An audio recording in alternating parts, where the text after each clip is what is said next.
ایک حج کے موقع پر ایک بابا جی، اس سال 4,80,000 روپے کا پرائیویٹ حج تھا، اور بابا جی کی کیفیت کمزور تھی، بیچارے بیمار تھے۔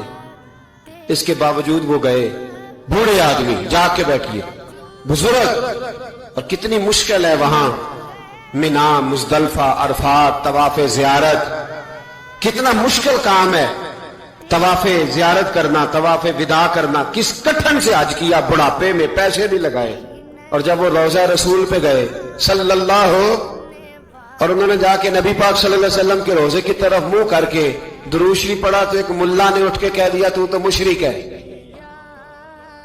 تو میری روح کانپی، میں نے کہا تجھے شرم نہیں آئی، حیا نہیں آئی؟